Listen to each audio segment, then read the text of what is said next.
पुत्री समेत बैठे थे, उन्होंने आर्य समाज को $50 का दान दिया है। उनको आशीर्वाद और धन्यवाद।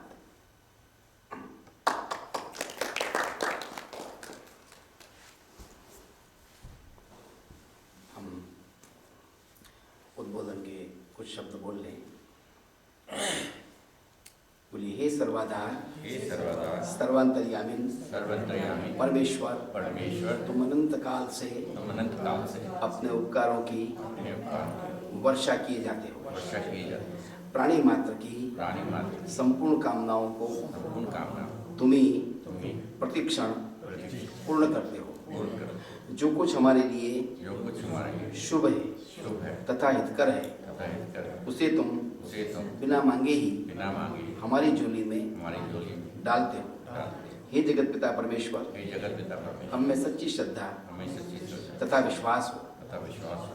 हे परम पावन प्रभु, हे परम पावन प्रभु, हम में सात्विक प्रवृत्तियां हमें सात्विक प्रवृत्ति, जागृत हो। जागृति, क्षमा, क्षमा, सरलता, सरलता, स्थिरता, स्थिरता, निर्भयता, निर्भयता, अहंकार शून्यता अहंकार शून्य इत्यादि शुभ भावनाएं इत्यादि शुभ भावना हमारी संपत्ति हो। हमारी संपत्ति, हमारा शरीर स्वस्थ हमारा शरीर स्वस्थ तथा परिपुष्ट हो, तथा परिपुष्ट, मन सूक्ष्म मनुष्य तथा उन्नत हो, तथा उन्नत, आत्मा पवित्र आत्मा पवित्र तथा सुंदर हो। तथा सुंदर, तुम्हारे सत्संग से हमारे साथ हमारी सारी शक्तियां हमारी सारी विकसित हों। विकसित हृदय हृदय दया दया तथा सहानुभूति से सहानुभूति भरा हो। भरा, हमारी वाणी में हमारी वाणी में मिठास हो मिठास तथा दृष्टि में दृष्टि, प्यार हो। प्यार, विद्या विद्या और ज्ञान से और ज्ञान हम परिपूर्ण हो। परिपूर्ण, हमारा व्यक्तित्व हमारा व्यक्तित्व महान महान तथा विशाल हो। तथा विशाल। हे प्रभु, हे प्रभु, अपने अपने आशीर्वादों की आशीर्वाद वर्षा करो। वर्षा।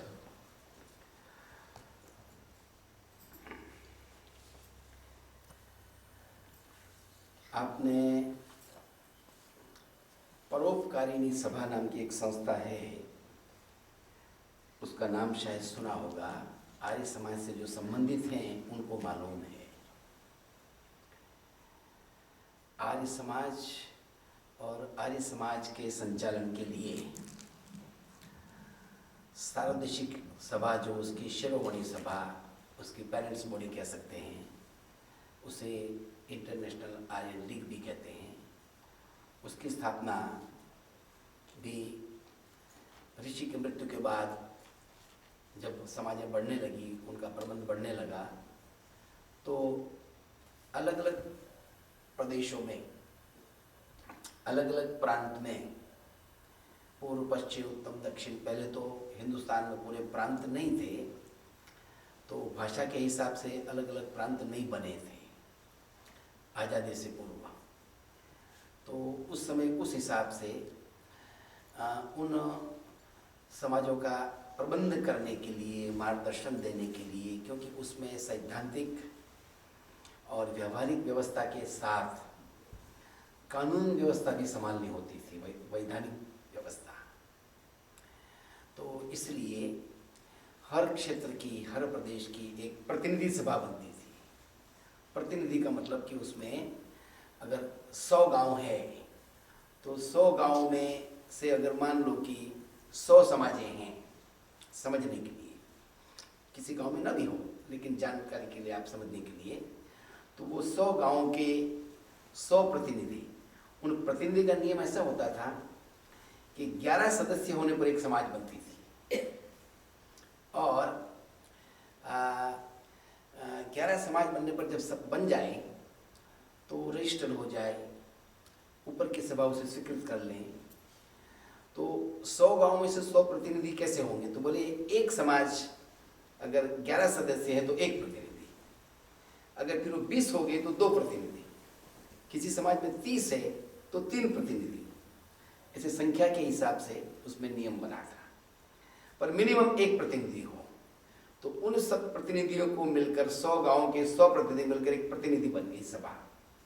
उस प्रदेश के प्रतिनिधि, पंजाब है तो पंजाब प्रदेश, हरियाणा है हरियाणा प्रदेश, बम्बई है बम्बई प्रदेश, गुजरात है तो गुजरात प्रदेश, ऐसे अलग अलग प्रदेशों की।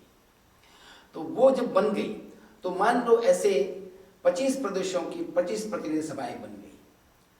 तो उन सभाओं में संख्या के हिसाब से, फिर आप कोई कहे कि संख्या कोई 10 लिख कर भेज दें, ऐसे ही है तो कहने को, तो फिर उस पर चंदा भी देना पड़ता है।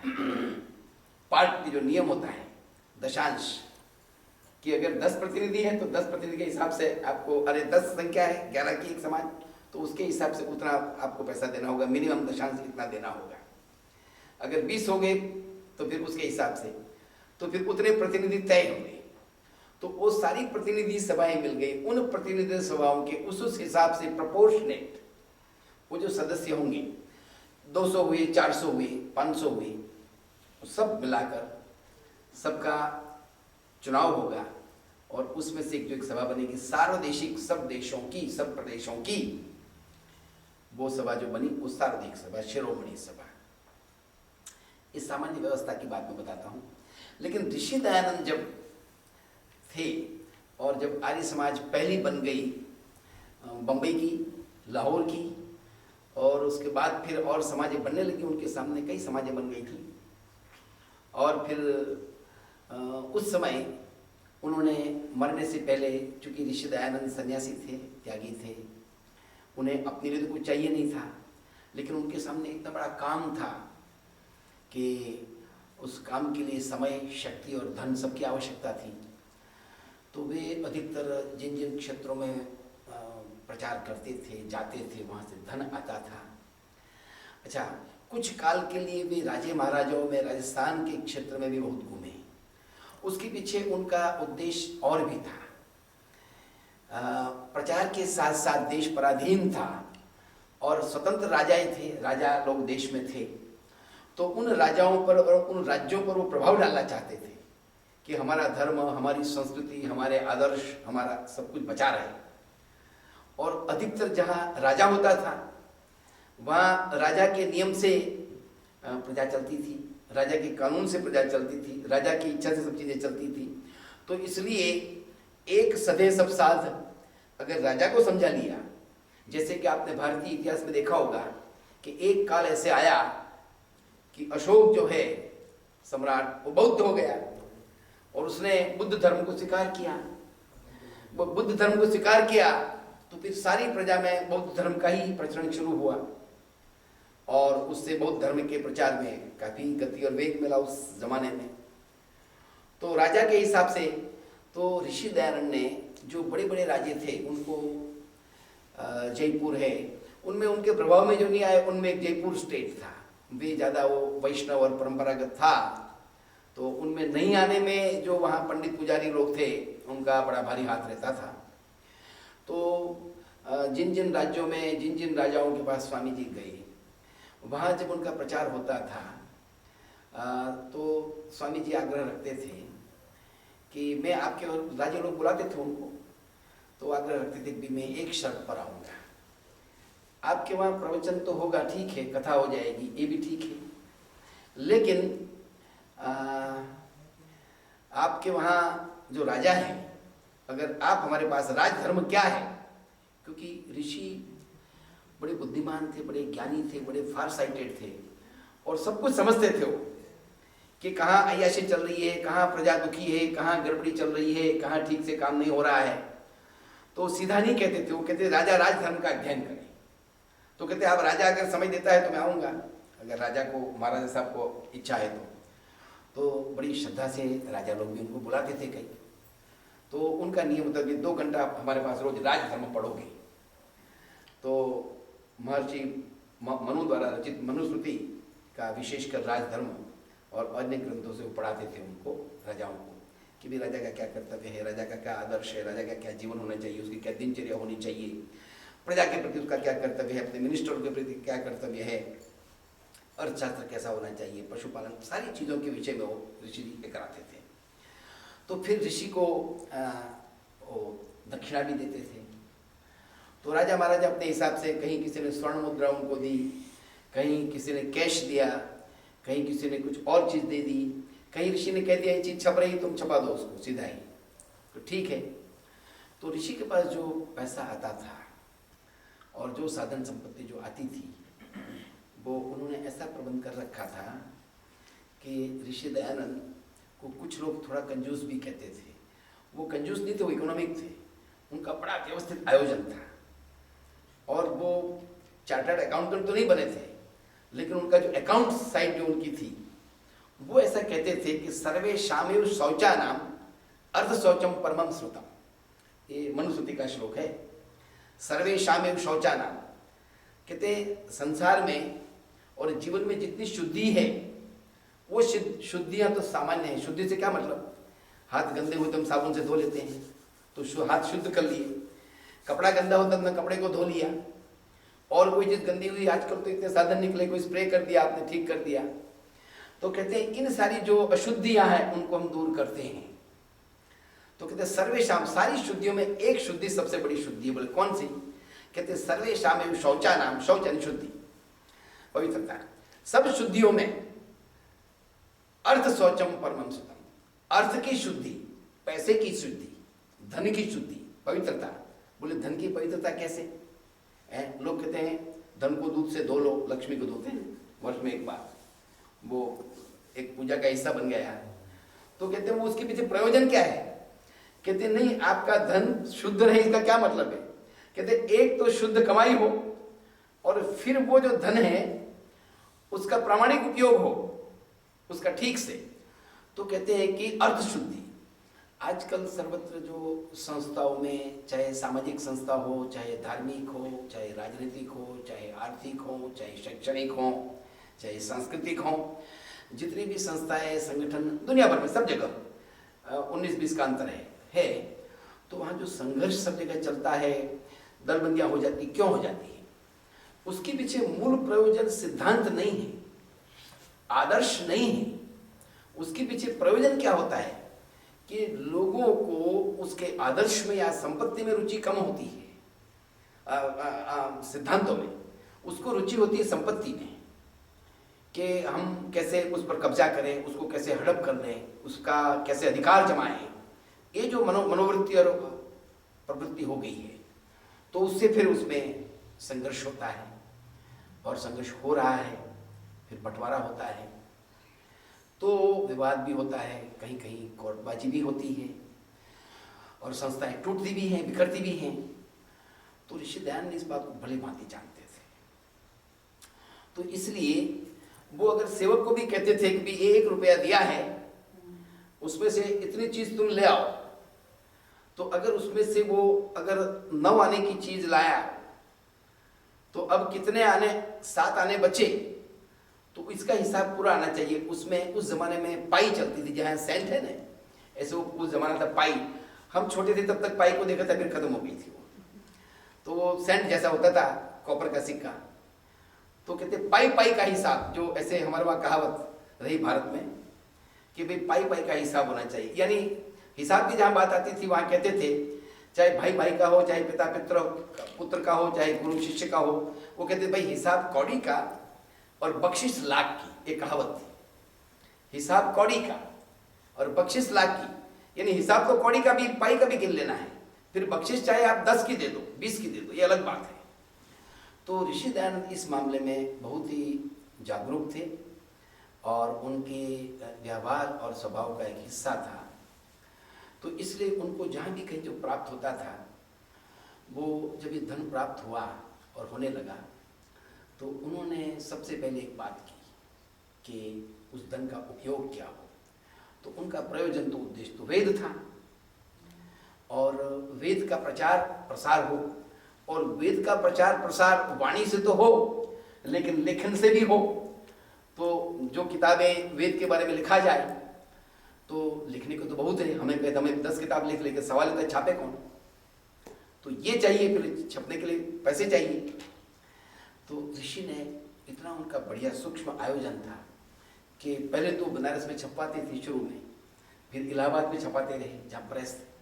फिर उन्होंने सोचा कि इससे सस्ता कैसे हो गए, और समय पर कैसे हो गए, और इच्छा अनुसार कैसे हो गए। क्योंकि अगर बनारस में छप रहा है, ऋषि दयानंद जो है वो अमृतसर में घूम रहे हैं या बम्बई में घूम रहे हैं, तो जिस किसी प्रूफ रीडर्स को बिठाया हुआ है, वो ठीक प्रूफ रीडिंग करता है कि नहीं, क्या करता है, अच्छा धन के बारे में भी उसका प्रबंध ठीक होता है कि नहीं, कैसे छपना है, ऋषि का ऐसे बढ़िया छपना चाहिए, प्रेस वाला है, बिजनेस उसका है, उसने कहा कुछ और, कागज कुछ और ले लिया, तो कुछ ही अल्प समय में जीर्ण शीर्ण हो गया, फटफटा गया। तो हर बात में उनकी चौकसाई होती थी। तो इसलिए उन्होंने सोचा कि सबसे पहले उन्होंने प्रेस बनाया। तो पहले प्रेस उन्होंने लिया और धीरे धीरे वो प्रेस बढ़ता गया। फिर प्रेस चलाने के लिए लोग चाहिए, उस जमाने में तो कंपोजिंग वैसे होती थी, हाथ से बैठ कर ऐसे लगाते थे, तो तब तो कंप्यूटर का युग नहीं था। तो ऋषि ने वो प्रेस बनाया और प्रेस बनाकर छप शुरू हुआ। तो उन्हें कुछ अपना, ऋषि थे, उन्हें कोई ऐसा आभास भी हो गया हो, कोई थोड़ा मानसिक हो जाता है कि मुझे इसका आयोजन करना चाहिए जिसके इसका ठीक से प्रबंध हो। तो देश भर में उनका इतना बड़ा संपर्क क्षेत्र था कि उन्होंने सोचा कि एक संगठन बना दिया जाए, संस्था बना दी जाए, ट्रस्ट, और कानून से उसको रजिस्टर करा दिया जाए और वो संस्था बना दी जाए।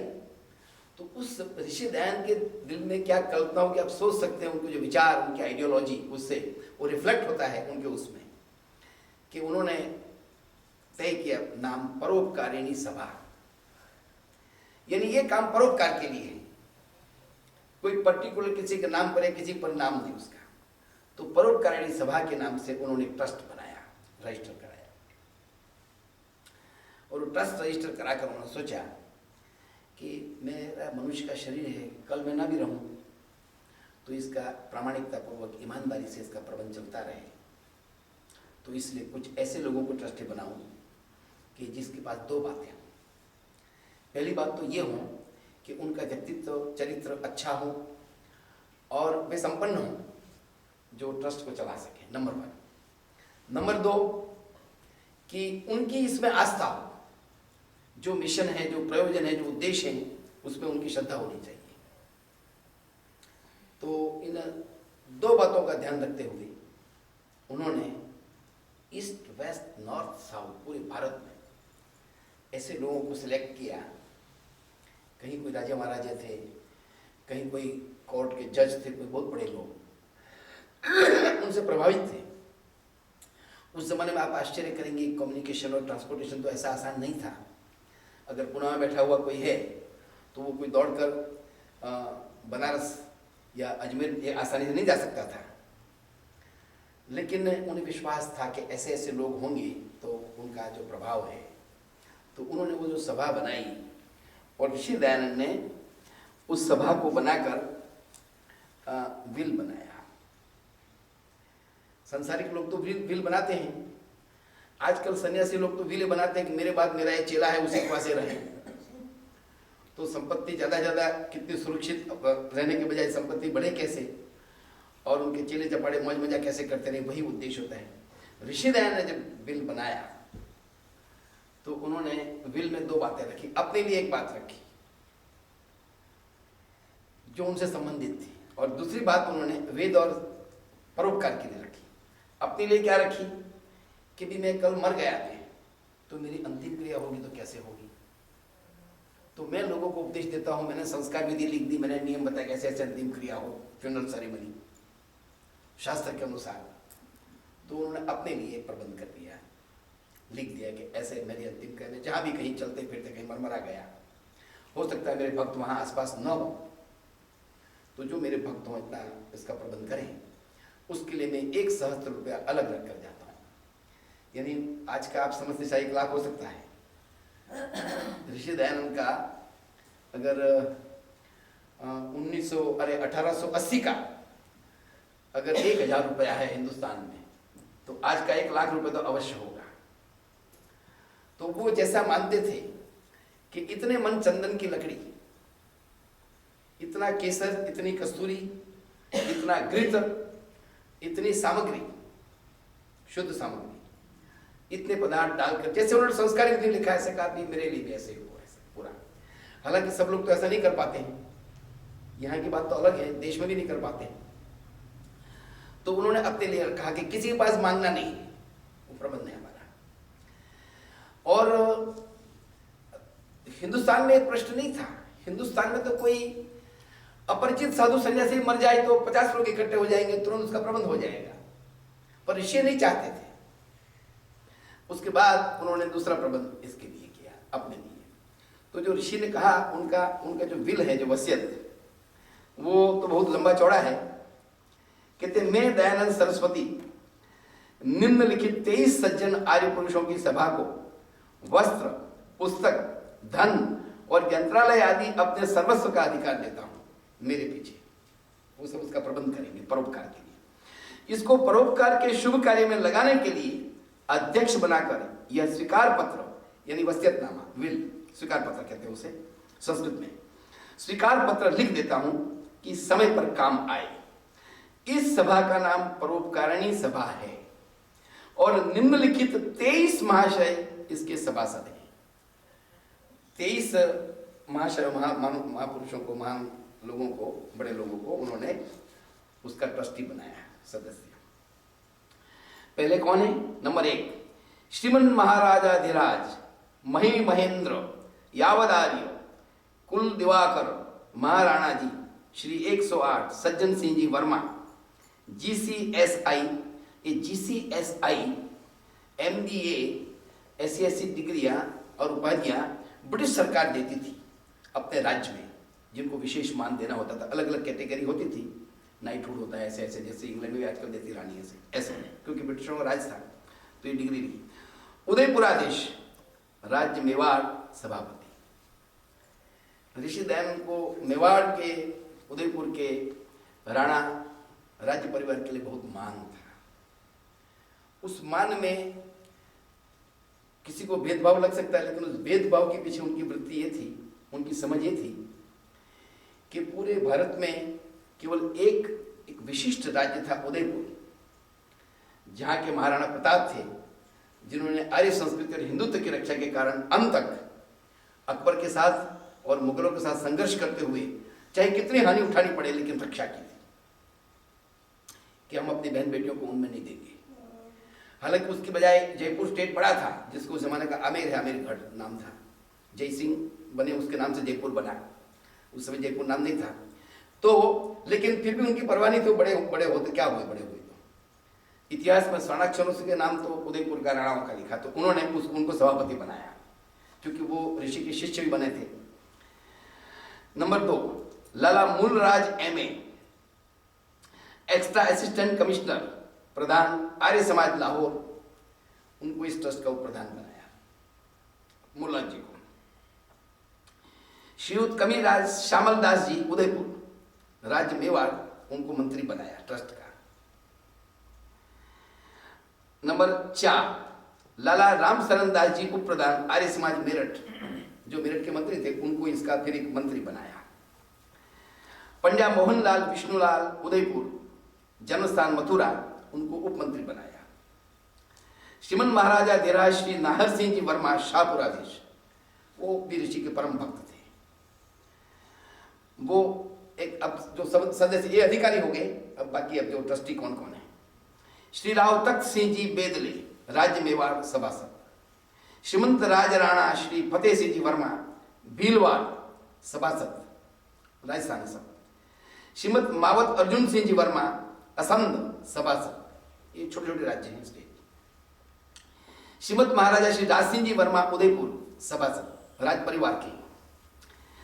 श्रीमंत राव श्री बहादुर सिंह जी वर्मा मसूदा जिला अजमेर सभासद, ऋषि के बड़े भक्त थे, मसूदा के जो राजा थे परम भक्त थे उनके, और पूरे चुस्त आर्य थे, वेद भक्त। 12 राय बहादुर पंडित सुंदरलाल सुपरिटेंडेंट वर्कशॉप अलीगढ़ सभासद, सुंदरलाल जी भी उनके बड़े भक्त थे, उनकी जिन कथा में आता है। राजा जय कृष्णदास जी CSI deputy collector Bijnor Moradabad. जय कृष्णदास जी के लिए ऐसा कहा जाता है कि ऋषि दयानंद को सत्याग्रह प्रकाश लिखने की प्रार्थना या मूल प्रेरणा राजा जय कृष्णदास ने दी थी। वो राजा नहीं थे, राजा का उनको टाइटल मिला था, थे जन्म से बनिया थे, पर वो डिप्टी कलेक्टर थे। उस जमाने में डिप्टी कलेक्टर भारतीय बहुत कम होते थे, तो और CSI की उनको डिग्री ब्रिटिश सरकार ने दी थी, तो मुरादाबाद के वो भी इसमें थे। साहू दुर्गा प्रसाद जो कोषाध्यक्ष बने, ट्रेजरर उनको बनाया था, फर्रुखाबाद सभासद। साहू जगन्नाथ प्रसाद फर्रुखाबाद। सेठ निर्भय राम प्रधान आर्य समाज फर्रुखाबाद, बिसाव राजपुताना सभासद। 17 लाला कालीचरण रामचरण मंत्री आर्य समाज फर्रुखाबाद, वो भी एक सभासद इसमें। श्री छेदीलाल गुमास्ते, कमर्शियल छावनी मुरार ग्वालियर सभासद। लाला साईदास, मंत्री आर्य समाज लाहौर। माधवदास, मंत्री आर्य समाज दानापुर। राय बहादुर राजमान्य राजेश्री पंडित गोपाल राव हरिराव देशमुख, सभासद काउंसिल गवर्नर मुंबई। ये हरिराव देशमुख बड़े मशहूर थे, आर्य समाज की स्थापना में मुंबई में जो हुई उसमें उनका बड़ा साथ था। वो भी एक सदस्य उसमें रहे जो मुंबई के थे, काउंसिल गवर्नर थे, वो उसी कमेटी में थे। राव बहादुर महादेव गोविंद रानड़े, जज पूना। महादेव गोविंद रानड़े जिन्होंने महर्षि दयानंद को पूना में बुलाया था और उनके प्रवचन कराए थे। और 23वें जो हैं श्री श्यामजी कृष्ण वर्मा, वो जो है professor Sanskrit university Oxford London, उनके शिष्य थे। उन्होंने पढ़ने के लिए भेजा था उनको। लंबा चौड़ा स्वीकार पत्र में आज मैं इतना ही समय की मर्यादा को देखते हुए आपको ये करूँगा।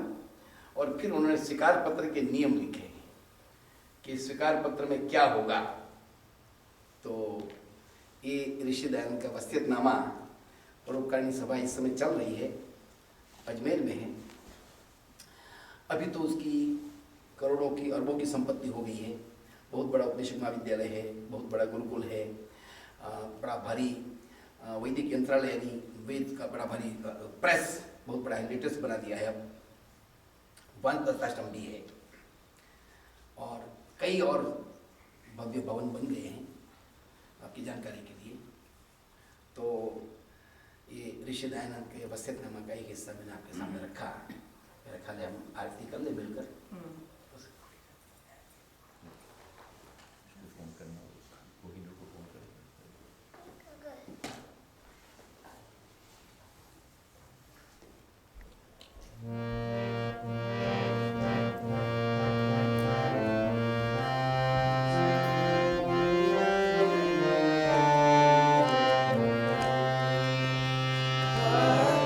जनों के संकट का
भजन्तु मा कश्चित् प्रभाव भवेत्।